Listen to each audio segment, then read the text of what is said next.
Hello भैया, कैसे हो भैया रैंक ज्ञान वालों। तो भैया मेरा नाम है आशीष, मैं आप सबका स्वागत करता हूं आपके अपने इस यूट्यूब चैनल जिसका नाम है भैया रैंक ज्ञान पे। तो आज अपन इस वीडियो में करने वाले हैं जेई एडवांस 2015 का सवाल जो कि इलेक्ट्रोस्टैटिक्स पे बेस्ड है और थोड़ा बहुत एसएचएम का भी तड़का इसमें लगाया गया है। तो भैया चलिए आगे बढ़ते हैं। और हाँ, वीडियो में आगे बढ़ने से पहले भैया जिस भी बच्चे ने, जिस भी भाई ने, जिस भी बहन ने भैया मेरे अपने भाई के चैनल को सब्सक्राइब नहीं किया, भैया चैनल को सब्सक्राइब कर लो ताकि आने वाली ऐसी ही अमेजिंग वीडियो की अपडेट्स आपको टाइम टू टाइम क्या होती जाए भैया, मिलती जाए। ठीक है, आगे बढ़ते हैं भैया। वीडियो में क्या कहता है ये क्वेश्चन क्या कहता है sir. The figure below depicted two situations in which two finitely long static line charge, बिल्कुल sir, of constant positive line charge density lambda, बिल्कुल सर, कि भैया हमें दो यहाँ पे फाइनाइट लाइन वायर दे रखे हैं जिनके ऊपर भैया पॉजिटिव लैम्डास दे रखे हैं, बिल्कुल सर, यानी कि लीनियर चार्ज डेंसिटी कांस्टेंट है और पॉजिटिव है। Are kept parallel to each other, बिल्कुल सर, एक दूसरे के पैरेलल रखे गए हैं। In their resulting electric field point charges and minus Q are kept in equilibrium between them, बिल्कुल सर, कि भैया इनकी वजह से जो भी रिजल्टिंग इलेक्ट्रिक फील्ड आ रही है उनके बीच में हमने क्या कर दिया, दो चार्जेस को रख के देखा। पहले केस में प्लस क्यू को रखा, दूसरे केस में माइनस क्यू को रखा, उन दोनों पे, बिल्कुल सर। आगे क्या बोलता है वो, the point charges are confined move in X direction only, कि भैया जो पॉइंट चार्जेस है वो केवल और केवल एक्स डायरेक्शन में ही मूव कर सकते हैं। If they are given a small displacement about the equilibrium position, कि भैया अगर हमने उन दोनों को हल्की सी डिस्प्लेस कर दिया, मतलब ऐसा ही मान ले कि उंगली कर दी तूने, थोड़ी सी उसको हल्का सा डिस्प्लेस कर दिया अपनी इक्विलिब्रियम पोजीशन से, तब वो क्या कहना चाह रहा है। ऑप्शन दे रखे हैं, both charges execute simple harmonic, both charges will continue to the direction of the displacement. मतलब ये वही वाले सवाल हो गए जैसे अपन वो इक्विलिब्रियम वाले सवाल करते थे इलेक्ट्रोस्टैटिक्स में, कि भैया दो चार्जेस हैं, अगर 2D पे रखे हुए हैं और अगर दोनों सेम नेचर के चार्जेस हैं तो उन दोनों के बीच में कहीं ना कहीं पोजीशन हमें मिलती थी, जहां पे अगर अपन तीसरा चार्ज रखते थे तो हमें वहां पे जो नेट फोर्स मिलता था उस पर जीरो मिलता था, बिल्कुल सर। तो सबसे पहले अगर मैं पहला केस देखूं, इसकी मैं एक कॉपी बना लेता हूं यहाँ पे, इधर देख। तो भाई अब इधर देख, ये क्या कहता है कि सर यहाँ पे सबसे पहले पॉजिटिव चार्ज का केस देखते हैं। तो मेरे को एक बात बता, मान ले कि इन दोनों के बीच की जो दूरी है, इन दोनों वायर्स के बीच जो दूरी है वो लेट सपोज 2D है। यस सर, 2D है, बिल्कुल सर। तो हमने, तेरे को पता है कि जब दोनों के ऊपर जो चार्ज डेंसिटी है वो सेम है, तो इसका मतलब इनके बीचों बीच मेरे को कोई एक ऐसा पॉइंट मिलेगा जहां पे नेट इलेक्ट्रिक जीरो होगी, और अगर उस पॉइंट पे मैं किसी चार्ज पार्टिकल को रख दूंगा तो उस पे नेट फोर्स क्या होगी, जीरो होगी। तो इसका मतलब सर इस इनके बीचों बीच, यानी कि भी डी डिस्टेंस और इससे भी डी डिस्टेंस दूर, तो एक इक्विलिब्रियम पोजीशन मिल गई, बिल्कुल सर, इक्विलिब्रियम पोजीशन मिल गई। और अगर इक्विलिब्रियम पोजीशन मिल गई तो यहाँ पे नेट फोर्स जीरो हो गया, बिल्कुल सर। अब वो यहाँ पे क्या कहना चाह रहा है कि आपने इस चार्ज को हल्का सा डिस्प्लेस कर दिया, यहाँ पे हल्का सा डिस्प्लेस कर दिया आगे, पॉजिटिव चार्ज को हल्का सा आगे डिस्प्लेस कर दिया। तो अब होगा क्या, तो इसको समझ भैया ध्यान से, इधर देख, इधर देख ये क्या कहता है।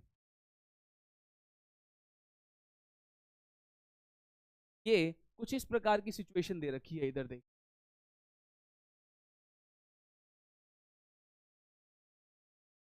तो यहाँ पे उसने क्या बोल दिया, और अगर मैं इन दोनों के बीच में ये वाली लाइन बनाऊं, यहाँ पे पहले चार्ज पार्टिकल यहाँ पे रखा हुआ था, हमने क्या किया, हमने इस चार्ज पार्टिकल को इस पोजीशन से आगे थोड़ा सा यहाँ पे रख दिया। एक्स एक्स वाली जो दूरी है वो हमने थोड़ा सा इसको कर दिया, एक्स दिया। तो अब मुझे बताओ अब इस पे होगा क्या। तो अगर मैं यहाँ पे पूछूं तो भैया ये जो दोनों डिस्टेंस थी, ये जो दोनों डिस्टेंस, ये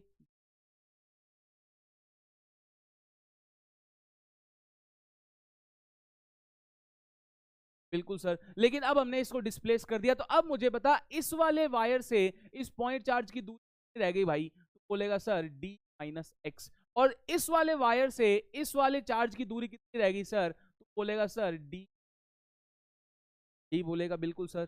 तो अगर मैं यहाँ पे ये पूछूं कि भैया इस वाले वायर की वजह से इसके ऊपर फोर्स कैसे लगेगा, तो इसका मतलब मैं यहाँ पे सबसे पहले इलेक्ट्रिक फील्ड देख लूं कि भैया इस वायर की वजह से जो नेट इलेक्ट्रिक फील्ड आ रही है, पॉजिटिव वायर है तो इसका मतलब इलेक्ट्रिक फील्ड यहाँ पे होगी, तो इसका मतलब इस वाले चार्ज पे, पॉजिटिव चार्ज पे फोर्स भी इस दिशा में लगेगा, Q इंटू ई। सॉरी। तो अब मुझे बता भाई कि इनफाइनाइट वायर की वजह से किसी डी माइनस एक्स दूरी पर इलेक्ट्रिक फील्ड होती है सर, इलेक्ट्रिक है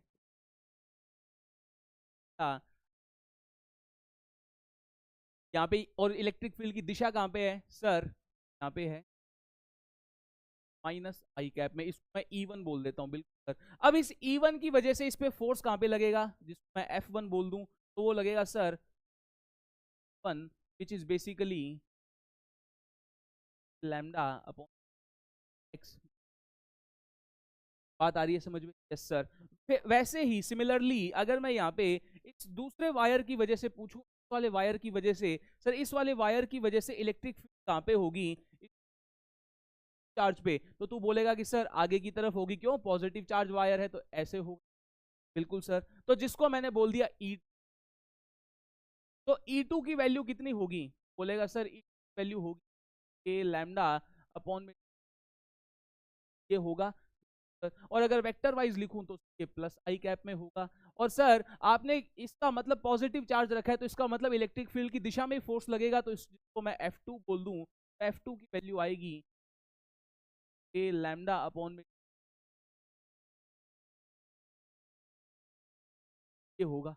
सर अब मुझे बता भैया दोनों में से फोर्स बड़ा कौन सा होगा। सर यहाँ पे डिनोमिनेटर देखेंगे, डिनोमिनेटर में यहाँ पे d माइनस एक्स है, जबकि यहाँ पे d प्लस एक्स है, तो इसका मतलब यहाँ पे डिनोमिनेटर बड़ा है, और जब डिनोमिनेटर में बड़ी संख्या होती है तो ओवरऑल संख्या छोटी हो जाती है, तो इसका मतलब sir F2 is less than ये होगा। तो इसका मतलब इस Q चार्ज पे जो नेट फोर्स आएगा वो माइनस आई कैप में, माइनस आई कैप में आएगा। और अगर माइनस आई कैप में आएगा तो अगर तू इस पे एफ नेट लिखेगा, एफ नेट बोलेगा sir F2 vector minus F1 vector, ये बोलूंगा सर। तो जब मैं यहां से ये लिखूंगा तो ये क्या आ जाएगा सर, यहां से ये आज नहीं F1 वेक्टर माइनस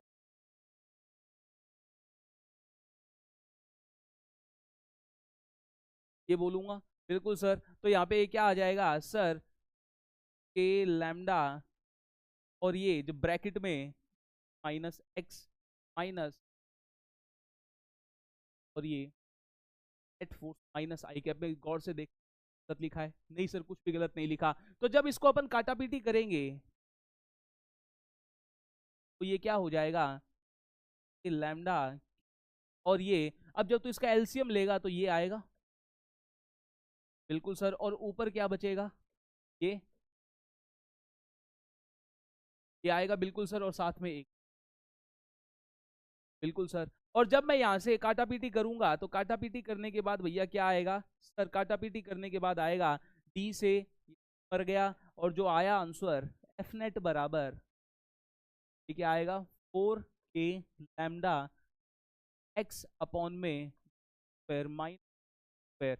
बिल्कुल सर। और ये माइनस, लेकिन अब मुझे बता, अब उसने भैया कुछ कंडीशंस दे रखी है। क्या कंडीशंस दे रखी है सर, उसने बोला है कि the point charge is confined to move direction small displacement, छोटी सी है। और अगर छोटी सी डिस्प्लेसमेंट की बात उसने बोल दी तो इसका मतलब यहाँ पे ये हो गया कि वेरी वेरी सिंपल एसएचएम वाले सवाल वही। बिल्कुल सर। तो जब आगे बढ़े इसमें अपन, जब आगे बढ़े तो हमने देखा कि d is very very less than x, तो इसका मतलब d square is very, d is very very greater than x, तो जब इसका स्क्वायर करेंगे तो तब भी यही होगा, d square is very very greater than x square. तो इसका मतलब यहां से तू क्या बोल सकता है sir, d square minus x square is approximate square. तो यहां से मैं एफ नेट निकालूंगा तो क्या आएगा, एक्स अपॉन में, और ये साथ माइनस आई कैप। बात आ रही है समझ में? अब मेरे को बता क्या ये एसएचएम है, अगर मैं यहाँ पे वेक्टर वाइज खेलूं तो। और अगर तू देख सकता है, तूने डिस्प्लेस तो भैया आगे की तरफ किया, लेकिन जो नेट फोर्स आया वो पीछे की तरफ आया। और क्या ये एसएचएम वाली फोर्स है? बिल्कुल sir. F is directly proportional X आ रहा है, बिल्कुल सर। और यहाँ पे माइनस साइन भी है, तो इसका मतलब yes it is an SHM. और मेरे को एक बात बता, क्या शुरू में यहाँ पे ये इक्विलिब्रियम पोजीशन में था, तो क्या ये मतलब ये इस पे एफ नेट 0 था? और जैसे ही तूने इसको इसकी इक्विलिब्रियम पोजीशन से थोड़ा सा डिस्प्लेस किया, क्या ये वापस अपनी उस रीगेन करने की कोशिश कर रहा है? तो इसका मतलब ऐसा इक्विलिब्रियम जहां पे जब तू पार्टिकल को हल्का सा डिस्प्लेस करता था, पार्टिकल वापस लौटकर वहीं पे आता था, तो ऐसे ऐसे इक्विलिब्रियम को अपन क्या बोलते थे, स्टेबल तो इसका मतलब अगर तूने यहाँ पे पॉजिटिव चार्ज रखा तो उस पॉजिटिव चार्ज के लिए इक्विलिब्रियम कौन सा हो जाएगा, स्टेबल इक्विलिब्रियम हो जाएगा। बिल्कुल सर। तो इसका मतलब जब अपन पीछे आए तो पीछे आगे जब ऑप्शंस में देखेंगे क्या हो जाएगा कि both charges will execute simple harmonic motion. दूसरे वाले के लिए भी देख ले यार। अब जब मेरी बात सुन, जब तू यहाँ पे नेगेटिव चार्ज रख देगा, मेरी बात सुन, तूने यहाँ पे लेट सपोज तूने यहाँ पे नेगेटिव चार्ज रख दी। बिल्कुल सर, नेगेटिव चार्ज रख दिया। और जब तू यहाँ पे नेगेटिव चार्ज रख देगा तो क्या होगा कि ये जो पॉजिटिव वाला वायर है, पॉजिटिव वायर, क्या ये इसको अपनी तरफ बुलाएगा? बिल्कुल सर। क्यों? ये प्लस है, चार्ज माइनस है, ये इसको अपनी ओर अट्रैक्ट करेगा, यानी कि प्लस आई कैप में जाएगा। बिल्कुल सर। जबकि ये जो पॉजिटिव वाला वायर है ये इसको अपनी ओर बुलाएगा, मतलब अपनी ओर खींचेगा। फोर्स तो अभी भी इतना ही आएगा। बिल्कुल सर, फोर्स तो अभी भी इतना ही आएगा, लेकिन इस बार बदलेगी कहानी कहां पे? इस बार यहाँ पे F1 जो होगा, जो कि इसने लगाया था, वो प्लस आई कैप में हो जाएगा। और जो ये वाला जो है, ये वाला जो है F2, वो माइनस आई कैप में हो जाएगा। अब मुझे बता कि कौन सा फोर्स बड़ा है, F1 वाला जो कि इसने लगाया बड़ा है, या फिर F2 वाला जो कि इसने लगाया? तो बोलेगा कि सर F2 वाला छोटा है, यानी कि प्लस आई माइनस आई कैप वाला फोर्स है। तो इसका मतलब जो नेट फोर्स आएगा वो तो प्लस आई कैप में आएगा, यानी कि उसी दिशा में आ रहा है जिस दिशा में आपने डिस्प्लेस कर दिया। तो इसका मतलब अगर आपने इस नेगेटिव चार्ज पार्टिकल को हल्का सा डिस्प्लेस कर दिया, भाग जाएगा यहाँ से। बिल्कुल सर, छोड़ के भाग जाएगा। तो भैया मतलब थोड़ी सी भी अगर तूने इसको ढील दे दी तो ये तो छोड़ के भाग जाएगा। जैसे वो छोड़ के भाग जाती है भैया, वैसे ही ये छोड़ के भाग जाएगा। बिल्कुल सर, ये छोड़ के भाग जाएगा। तो अगर ये छोड़ के भाग जाएगा तो भाई ये वापस लौट के तो नहीं आ रहा। तो अब मेरे को एक बात बता, जब तूने यहाँ पे रखा था, जब तूने यहाँ पे रखा था तो यहाँ पे तो एफ नेट 0 था, इसका मतलब इक्विलिब्रियम तो था। लेकिन जब तूने इसको हल्का सा डिस्प्लेस कर दिया तो जो ये पार्टिकल था, नेगेटिव चार्ज पार्टिकल, क्या ये अपनी पोजीशन से भाग गया था? तो ऐसा इक्विलिब्रियम जहां से अगर अपन पार्टिकल को हल्का सा डिस्प्लेस करते हैं लेकिन वो वापस लौट कर कभी नहीं आता, तो ऐसे इक्विलिब्रियम को अपन क्या बोलते थे sir? Unstable unstable equilibrium for minus. बात आ रही है समझ में? तो इसका मतलब सर ये माइनस क्यू वाला तो SHM करेगा। तो इसका मतलब सर यहाँ पे क्या बोल सकते हैं अपन? अपन क्या बोलेंगे sir? Both charges will execute simple harmonic. गलत। Both charges will continue to moving in the direction of the displacement. ये भी गलत। Charge plus Q execute simple harmonic motion while charge minus q continues the direction of displacement. Yes, this is correct statement. Charge minus q executes simple harmonic motion while charge plus q. गलत। Charge minus Q तो करेगा ही नहीं। तो भैया ये तेरा C option क्या हो गया? सही हो गया। तो मतलब तू देख रहा है, मतलब सिर्फ और सिर्फ कैलकुलेशंस पे, सिर्फ और सिर्फ क्या है मेरे भाई? कैलकुलेशन है। बाकी मतलब क्वेश्चन एकदम सिंपल है, जो अपन क्लास में करते हैं वैसा ही वाला क्वेश्चन। ठीक है भैया, तो आज की वीडियो में केवल और केवल इतना। मिलते हैं किसी वीडियो में किसी और जेई एडवांस के क्वेश्चन के साथ। Till then tata bye bye. और हाँ, खुश रहिए, आबाद रहिए, अपने माता पिता का नाम रोशन करते रहिए। और अगर वीडियो अच्छी लगे तो भैया अपने भाई के चैनल को सब्सक्राइब कर लेना, वीडियो को लाइक करना, ताकि आने वाली हमारी अमेजिंग वीडियो की अपडेट्स आपको ऐसे ही क्या हो मिल जाए। और हाँ, वैसे भी स्क्रॉलिंग करते रहते हो यार, इससे बढ़िया कोई चलते फिरते जेई एडवांस का क्वेश्चन ही कर लो यार, कुछ ना कुछ नॉलेज तो बढ़ेगी। बिल्कुल सर, तो आगे बढ़ते भैया। Till then tata bye bye, मिलते हैं नेक्स्ट वीडियो में। ठीक है भैया।